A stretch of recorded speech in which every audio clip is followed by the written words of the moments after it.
Okay, what I want to do before we do Hashivenu is I want to get to do the following. Is I want to talk about the question of, okay, we're going to do the bakashot. Are these standalone brachot, or are they connected? And if they're connected, in what way are they connected? Now, there's two ways to do this. One is the overarching theme question, which is, are the brachot meant to thematically build or not? The second is, okay, if they are there brachot that prove that those themes are not quite as consistent as you want? And as I said, the starting point for 90% of the discussion is the bracha of Re'eh v'anyenu that seems to throw everybody for a loop. Okay? Now, descriptively, the poskim, the Mefarshim note that the bakashot seem to follow a basic order. That is, the first ones talk about personal requests. Atachonin ladamdat, hashivenu, slachlanu, re'evan. Well, not re'evanu, that's the problem. Rifa'enu, maybe baruch aleinu. But then you get to like national requests. And again, even though the first ones are in plural, it means we should all have wealth. We should all have, but it's not national in the way that Yerushalayim or Hashiv, which is political and juridical and messianic monarchy, all those things. How does Re'eh throw it? What? How does Re'eh throw it? Because Re'eh sounds like Geula, which sounds like a national thing. Again, we'll come back to it. It might not be, but that's where it throws people off and it forces them to think about it. But before we get that far, what about the Gemara and the Megillah that puts them all in order? Good. So let's see it. So the first question, before we get to the Gemara in Megillah, let's start with the Gemara in Berachot, right? Because the Gemara in Berachot asks this from a halachic vantage point. And so the Gemara says as follows: Amar Rav Huna, Ta b'shalosh rishanot chol zelarosh. If you make a mistake in the first three brachot, you have to start shemoneh-esrei again. Be'emtza'iyot chozer la'tachonein. Make a bracha in the middle, you go back to atachonein. B'acharonot chozer la'avodah. And the last one, you go back to Ritzei. So what does that imply? This Shita in the Gemara holds what? There are three units. And in each one of them, if you make a mistake, you got to start the unit again. Does that make it sound like the brachot are unified? Yeah. Vadai. But then Rav Asi says, Rav Asi Amar Emtsayot Ein Lan Seder. Rav Asi says, no, it's not true. The middle have no order. They have no order. So now... It can still be in one solid unit, even though there's no order. Well, one second. So what does he mean? So what does that mean? Right. So it sounds like the first Shita clearly holds they're one unit. Now what does the second Shita hold? Give me the possibilities, Ev. Either it's just a bunch of brachos, you just have to say. Correct. One possibility is to read that Ein Lan Seder means, you could never tell me go back to the beginning of the unit. There's no unit whatsoever. It's complete chaos. It's just a collection of bakashot, which are just not connected. Right. The other possibility is... It is a unit, but... they're connected, but not as... There's no beginning. You can't go back to the beginning. Okay, so here's the machlokes lahalacha. Rashi says Ein Lam Seder. V'imdilek bracha achad v'achach niskarba omrav shelo b'mkoma.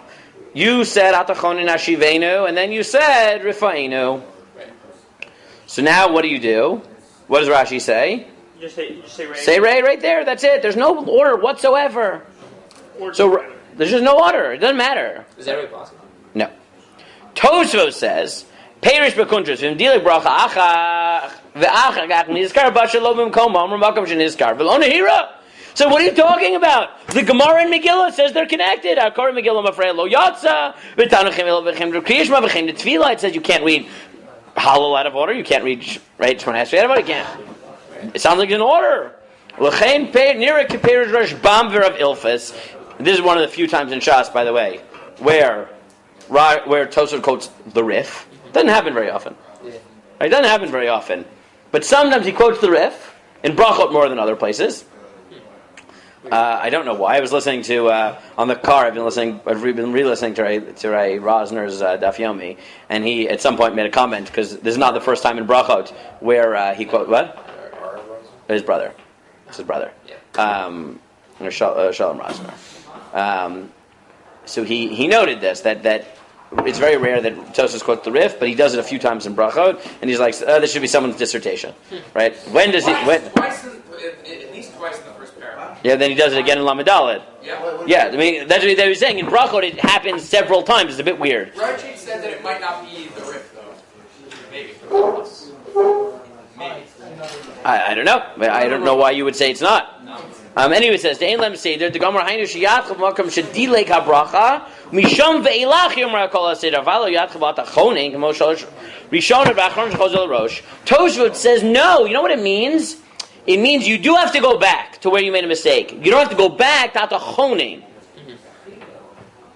So what does he say? Tosfot says, what? That's what in Lehem Seder Means the first three and the last three are a unit. The middle ones aren't a unit in that way. There's an order, so you can never say them out of order. But you don't have to go back to the beginning of the... Meaning, he says, look at the Gemara. This Shita is arguing on the position that just like if you make a bracha on the first three brachot, you start at the beginning of the unit. Right. So you have to do that by the middle brachot. Right, meaning like they're connected, but they're not parts of a whole. Correct. So, but according to Tosfot, therefore, you would say the first three and the last three brachot are units. The middle may not be a unit, but it is an order. They're not as integrated because, requests, there's a logical order to them, but they're not integrated. It's not Shevach, Hodah, it's Bakosha, which by their nature are a little bit more disparate, but there is a logical order to it. And Rashi, though, his Shita seems to, if I just knew this Gemara, and I didn't know Gemara and Megillah, what would I say? That Rashi conceptualizes this, his language is, say it wherever you want, because it's Bakasha. That's what it is. Right? I requested this, I requested this first, I request that last. Who cares? Continuing the Gemara. The Gemara says, Matav Rishon Neichanu Choser, Mitchila Bracha Shetaba, Tiyofta Derav Huna. The Gemara says, the Brisa says explicitly, you go back to the bracha, you made a mistake. So I'm Rav Huna, Emtsayos, Kula Chada Birchasa Ninu. So Rav Huna says, you know what I think that means? Go back to the bracha. What's that bracha? The middle. It's Kula Bracha, right? So Rav Huna clearly holds. Are they integrated? Mei achuz. The question is, how much of a machlokas does he have with the other Shita? According to Rashi, it sounds like it's Menakatzeh Lakatzeh. That he holds it's one big bracha, it's one big integrated unit, you have to do it in order. And Rashi says, nah, make a mistake, mix them around, who cares? Tosfot says it's a much more subtle machlokas. Rav Huna thinks it's a unit, and Rav Asi thinks it's a order, but not a unit. Right? They're distinct, unlike the first three and the last three, but there's an order. Okay? Now, lahalacha, how do we paskin? So if you look at 4, Shulchan Aruch says, if you skip or make a mistake in the middle brachos, go back to where you make a mistake, but go in order. Like Tosfos. The Mishnah Brura says,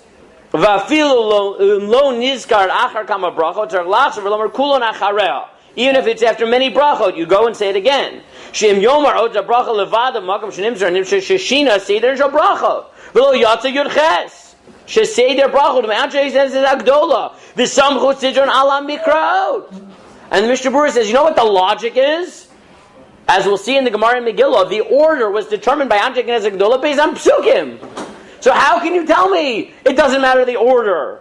That's why we paskin like Tosfos.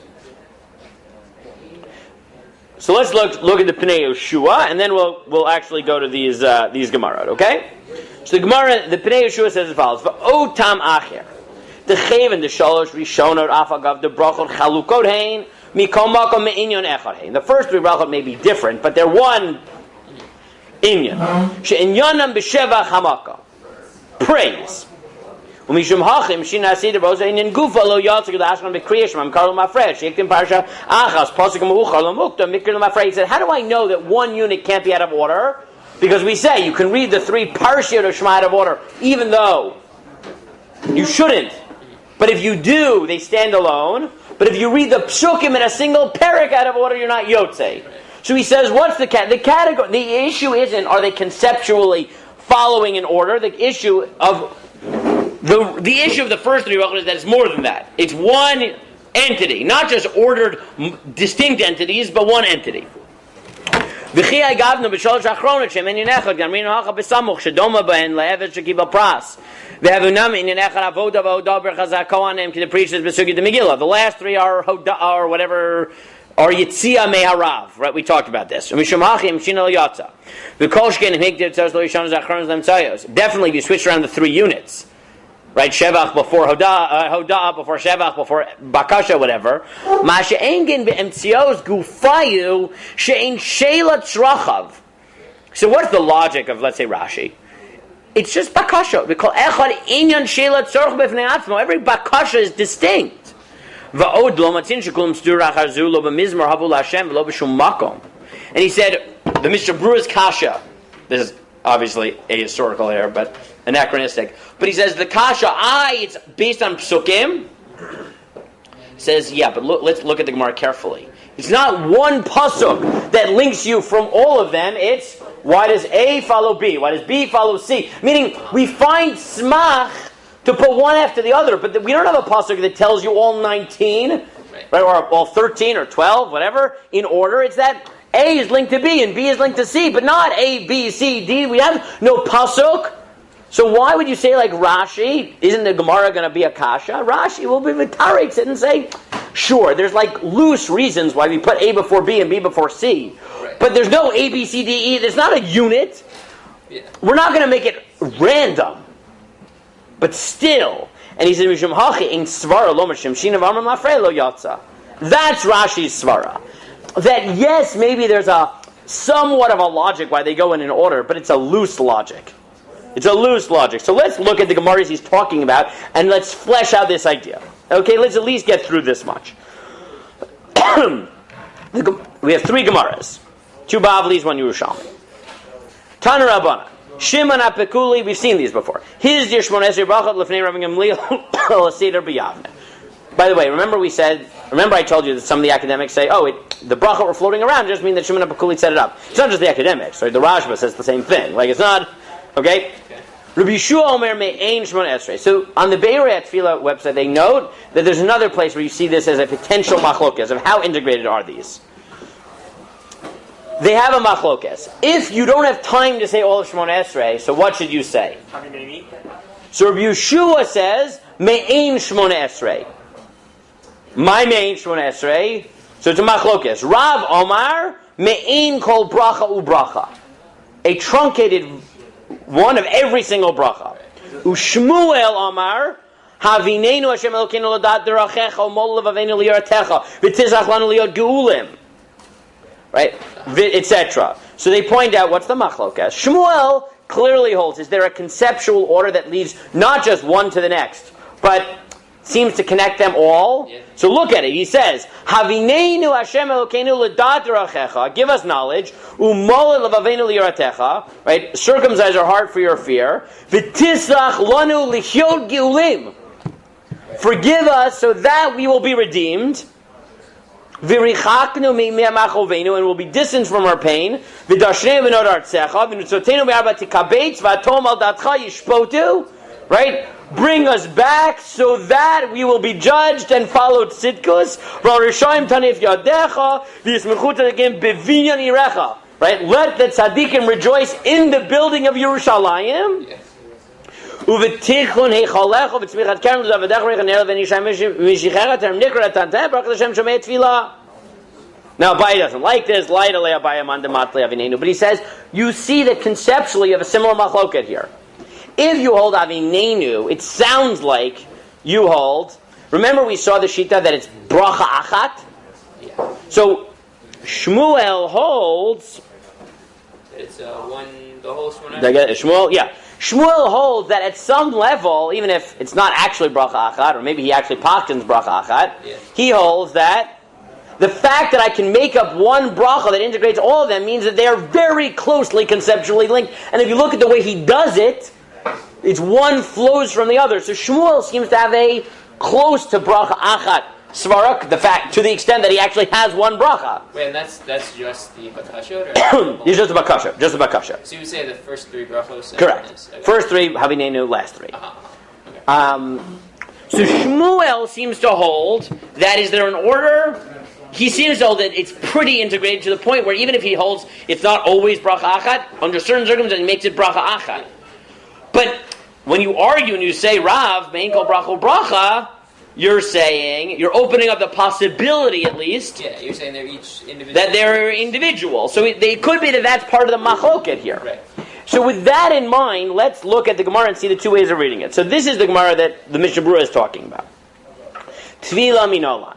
How do we get tefillah? The Tanya. Shimon HaPekuli, his dear shemoneh-esrei brachot l'fnei Rabban Gamliel Seder b'Yavneh. Right, Shimon HaPekuli made the brachot in order in Yavneh. Amar Rabbi Yochanan Rabbi Lamasnisa Tana. May have asked from Zkanim of Hem Kam Neviim Tiknu shemoneh-esrei brachot Seder. The Amshik and Esagol, 120 people, of which many were Neviim. Tana Rabbanan. And now it says, Minayin Shomrim Avot. How do you know you have the bracha of Avot? Shneimar Havu LaHashem b'nei Elim. Uminayin Shomrim Gvurot. Shneimar Havu LaHashem Kavod Va'oz. Uminayin Shomrim Kedushot. Shneimar Havu LaHashem Kavod Shmo. Shtachvu LaHashem B'Hadrat Kodesh. Now the Gemara asks, Uma Ra'u Lomar Bina Achar Kedusha. Why is Ata Chonin after Ata Kadosh? Shenemar v'hikdishu ekadosh Yaakov and Elohei Yisrael Yaritu. Because it says sanctify Yaakov and appreciate the God of Israel. V'samich lev yodei toei ruach bina. And then those who are following the wrong way will know understanding. Uma ra'u lomer tshuva achar bina. So why do you say Hashivenu after Ata Chonin? Tichtiv ulevavo yavin. He will understand. V'shaveri palo. He'll do tshuva and do rifa'inu. So the Gemara says, Ihachi lema refuah batre de tshuva. So if it says deya tshuva refuah, so why is slach lanu in the middle? He said lo sakadai tachtiv yeshev el Hashem v'irachameyu v'elokenu karbel eslach. Because we have another pasuk, which is do tshuva and God is forgiving. Umay chazit desamachta smocha. So why did you rely on this pasuk to make it Hashivenu slach lanu and not Hashivenu Rifainu? So Kazav Krachrina Haslach L'chol Abunaychi Harpei L'chol Tachluaychi Agom Mishachar Chayaychi. Because we have another pasuk that says, forgive me for my sins, heal me from my illness, and redeem me, which put Slach Lanu Rifainu, Re'evan Yenu Slach Lanu Rifain, Slach Lanu Re'evan Yenu Rifainu in order. So if I just read this, what would you say? According to Tosfos, how would you read this Gemara? It's in order. There's an order. Now, but according to Rashi, how would you read this? This is like, we have all these brachos, we have to put them in some way. Good, right? And that's what the Pnei Yeshua says. He said, be careful. There's two ways of reading this Gemara. One is the way Tosfos seems to have read it, which is, you see that there's an order, and that's clearly the Mishnah Berurah did. Yeah. You have psukim that tell you the order. That tells you that there's an order, even if it's not an integrated unit like the first three and the last three. But there's a conceptual order. Yeah. But the Pnei Yeshua said, be very careful. The Gemara never says there's an order. It says, why did I put A after B and B after C? Meaning, we're not going to make it totally random. So we find a smachtot. But the Gemara already tells you, and you want proof for a Pnei Yeshua Rashi-like approach? What does the Gemara say? One pasuk tells me that I should put Hashivenu and then Rifaenu. Another pasuk says Hashivenu and Slach Lanu. Why did I pick one over the other? Because I have another pasuk that tells you Slach Lanu Re'evan Yenu Rifaenu, which means that there are different conceptual orders I could have put this in. Right? There's not one logical order from beginning to end. There are hooks that link two, maybe three brachot, but not 13, not 12, not 13, and therefore, so maybe I'll pay homage to that theme, maybe I'll pay homage to that theme, but it's a loose, there's like a certain logic, but it's not, if I don't do it, it's not the end of the, that's how Rashi understands this sugya. And then if you want proof, look at the following. So the Gemara says, Ulemeimer degula refuah basar slicha, hevaksiv v'shav v'rapalo. So you'll tell me that Geula and Refuah are after Slicha, but it says that do Tshuva and he'll get Refuah. So he says, Hahu lav Refuah t'achloim hi, Refuah t'slicha hi. Okay, that pasuk is Refuah of Slicha. Fine. But look at the next line, and this is why I have a certain sympathy for Rashi, even though we don't paskin like it. Uma ra'u lomar Geula b'shviyat. Why is Re'evan Yenu in the seventh spot? Right. That seems to be like that there's a special idea The 7, right? Doesn't the Gemara just say, well, because it's supposed to go after Slach Lanu, and the Gemara says, I'm a Rava, mitoch sha'atin ligal b'shvi'it, because Geula will be during Shemitah. So what does that already indicate? If I was Rashi, why would I read the Sugya the way I did? Right, so you're trying to express a specific idea. Yeah! He's saying, look, the 7th, really, I want the 7th bracha to be Re'ei V'Anyenu, because it's about Geula, and Geula is about Mashiach, and Mashiach will happen in Shemitah.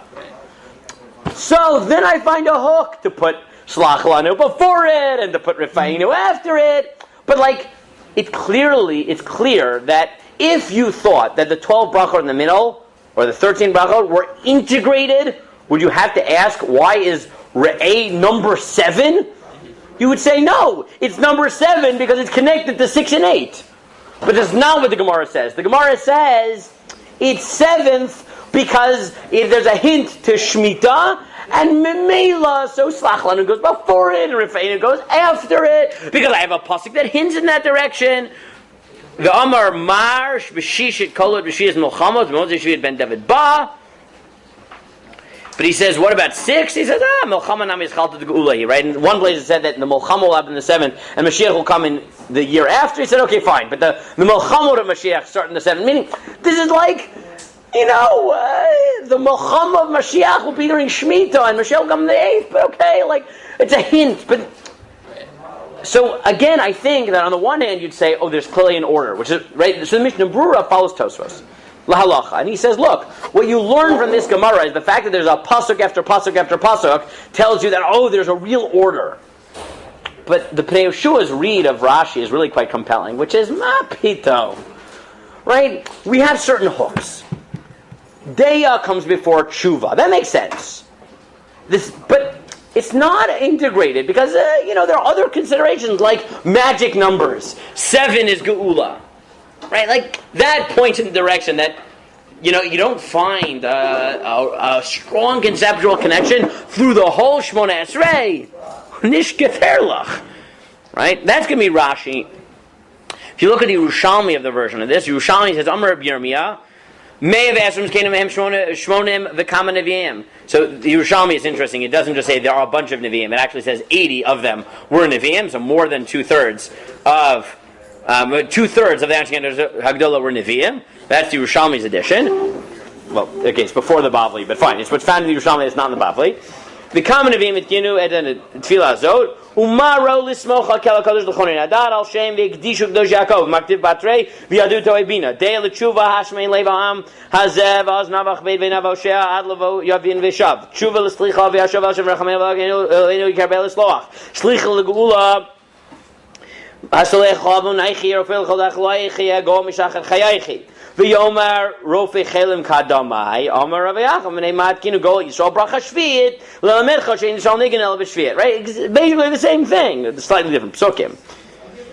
But then he says, Rabbi Yonah b'shem Rabbi Acha shir hamalot b'shuv Hashem v'shivat Zion shira shviiti l'yacha shein Yisrael nigan el b'shviit. Shir hamalot. This is the 7th shir hamalot is about Geula to tell you that it's Shemitah. Meaning, this is a general thing, numbers. Yeah, David HaMelech put the 7th shir hamalot where it was. Does anyone say the 15th shir hamalot are conceptually linked? It's no. The 7th one, this is a theme. There's certain number hooks and certain thematic hooks. Amar Abchia.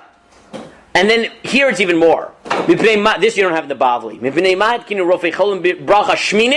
Why is Rifa'inu the 7th? So you would say, because Re'ei V'Anyenu was the 7th, and we have a pasuk that says Slach Lanu, and then Re'ei V'Anyenu, then Rifa'inu. What does the Yerushalmi say? Nah, because we have a special tefillah refuah called Bris Milah, and as we all know, the number for Bris Milah is 8. So Geula is in Shemitah, Geula has to be 7. Refuah has to be in 8 because of Bris Milah, Bridem L'Chayim, and Amar Rabbi Alexandri B'Pnei Mahit Kinu Brach.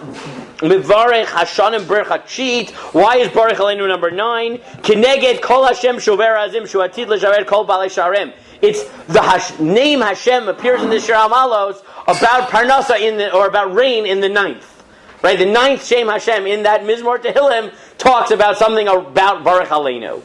So you look at the Yerushalmi, the Pnei Yeshua becomes even more compelling. Right, there are certain things that are linked and certain things where it's just there are numeric hints, so it happens to come out. And therefore, there are really, I think you've got to really, really think about this, that when you go through shemoneh-esrei, there are really two ways of thinking about this. There's the Tosfos way, the Mishnah Berurah way, which is, the fact that the Gemara quotes psukim tells you that there's like a firm, very, very consistent thematic build-up, one to the next. And then there's the Pnei Yehoshua, Rashi, simple pshat, I'll be honest, in the Bavli and definitely in the Yerushalmi, which is, there are a bunch of loose reasons why internally dot leads into tshuva. I'm not saying there's no order, it's not random, but there's not a build-up. There are all other considerations, like numeric hints that we like, 7, 8, 9. Right? The Bible only has 1. The Yerushalmi, 7, 8, and 9. Even though we have a pasuk for that order. Right. It still says, but it's primarily about the fact that we wanted Refainu in 8, and Revaninu in 7, and Baruch Aleinu in 9. Right? Pasuk connects them. Very nice. Right? If you wanted, on the other hand, a more firm approach to say Tosfos, you wouldn't get it in the Bavli or the Yerushalmi, but you will get it in this Midrash quote in the Yalkut. Because the Yalkut is another source, and that's Tfilat Chana. And in Tfilat Chana, he has the Yalkut is a drasha that each bracha on shemoneh-esrei follows consecutive words. And there you really do get that. So you look at it, V'tetpalel Chana, Mikana le'meidin shenashim chayot b'tfilah, shken Chana ita mitpalel yudchet brachot. From here we learn that women are chayev in shemoneh-esrei, which, by the way, that is pshat. Whatever people tell you, no, women aren't chayev in shemoneh-esrei. No, right? Pashut pshat in the Gemara is they're chayev just like men are. And if you ask me, as I've said this before, the pashut pshat is like they're a shulchan, that women are chayev in shemoneh-esrei 3 times a day just like men. Well, I thought women only had daven once a day. As I just said, that is not what I would tell you is the simple pshat of the sugya. Because the Gemara says, how do you know women are chayev? Because they need rachamim. The simple pshat is they're chayev the way men are. The Magen Avram says that according to the Rambam, the Magen Avram, by the way, doesn't put his name behind this. Magen Avram says that maybe according to the Rambam, that there's a daraisa chiyuv of once a day. Maybe you could argue that women are chayev in daraisa and only have to daven once a day. And then there's a machlokas. Does that mean shemoneh-esrei or not shemoneh-esrei? Like any tefillah, and women, but they're not chayiv in the mitzvahs that says man grama d'Rabbanan of 3 times a day. But he doesn't put his name behind that. He just says maybe I could construct such a position according to the Rambam, right? But why would you say that? The Rambam didn't say that. You're just saying according to the Rambam I could construct such a position. But isn't it mitzvah to say she's not growing? What? It's mitzvah to say she's not Yes, but the Gemara says, well, why are women chayiv? Because they need rachamim. So the simple pshat is, it negates that. Midrabanan, they decided that they were chayiv because it conceptually made sense for them to daven. And once you say that, the simplest pshat, they're chayiv in everything men are. Right? That's what the Aruch HaShulchan says. That's what the Rav said. Do they count right? for a meeting? What? Do they count for No. Because they have the obligation. That's Tfilat Tzibor. That's a different story. Now the argument of twice a day, which is the Mishnah Berurah, which is okay, but Mariv is Rishus, and we accepted it. Kechova, maybe women didn't accept it. Kechova, fine, twice. Right? That's the Mishnah Berurah. Right? Twice. Right. Okay? But Pashut Pshat is whatever they're chayiv in Yudches, and not this one tefillah, or you'll hear this. Some people say, you're chayiv in some tefillah, just like say, God, please, you're great, give me food, thank you. Right? Like, no, it's not Pashut Pshat. But look at how he gets it. And he says, Rama karni b'Hashem mogen Avraham. Hashem memiru mechayeh meitim. Right, he goes phrase by phrase in the tefillah. In kadosh kashem hakel kadosh ki el deod Hashem atachonein v'nichshalim ezrei chayil harotze b'tshuva morid shal v'yal marbel islach. Right, and here in this midrash, make sure I'm not going to make a mistake. Give me a tanakh. What's the tanakh? Oh, here. Let me make sure that I'm not I realize that I did something irresponsible, but let me make sure. I assume that this is actually the order of the pasuk. If it's not, then this will throw it off. But let me make sure that this is the order of the pasuk. I think it is, but let me make 100% sure before I make that claim. Okay, Perek Bet of Shmuel. Rama Karni.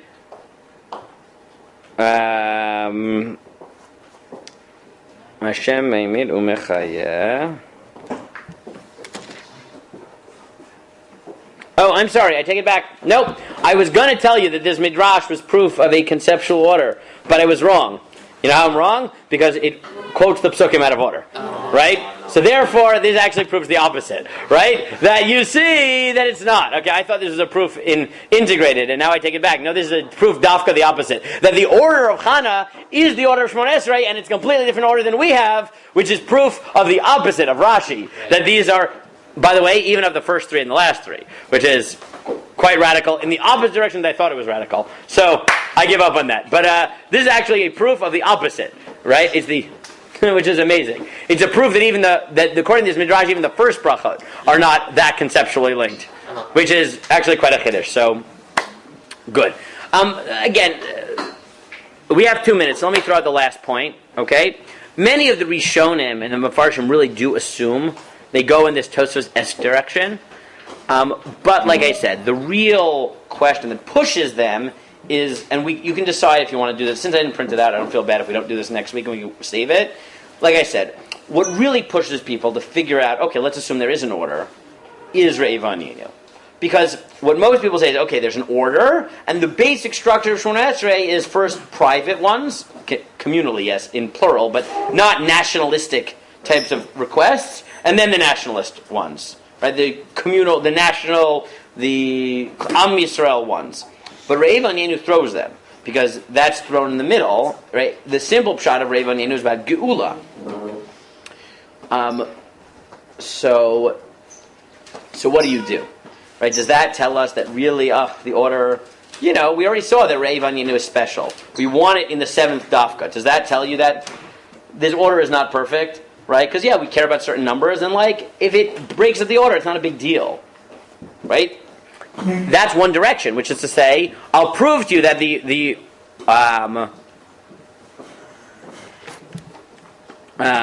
that the order is not so tight. Right? Hence, if we need to, for symbolic reasons, we'll mix them up. Right? But if you're of the camp, the Tosafos Mishnah Berurah camp, which is, no, they're really linked in a perfect order, so then what are your options? To explain why. You have to either explain that Re'eh v'Aniyenu is really personal, or that all of them are really national. Right? So here, a lot hangs on this conceptual question of, is there an order? Because, so that's what, so guys, think about whether you want to move to Hashivenu, right? Or if you want to jump to Re'eh v'Aniyenu and see, well, right, what does this outlying, right, this sore thumb in this thing of Re'eh v'Aniyenu do in terms of motivating how people understand it? Because, right, the people who are really convinced that this is integrated have to do really fancy things to Re'eh v'Aniyenu, but toch kedei they come up with overarching themes of the middle 12 brachot of shemoneh-esrei. So my tendency is to say, let's do that now and then come back to Hashivenu, because this is really the one. It's always, Ray Harrigan used to say when I was in yeshiva that if you want to understand Superman, you have to study kryptonite, right? So if you really want to understand where there's a seder, it's very easy to say Atachonein and Hashivenu and Slach Lanu. But when you get to the one that seems to break down, what do you do with it? Right. Okay, so that's my tendency, is to study kryptonite and then go back. It's one of the best phrases about Lumdis ever. It's such a right Harrigan line, but it's very good. That's my tendency, is to continue with this.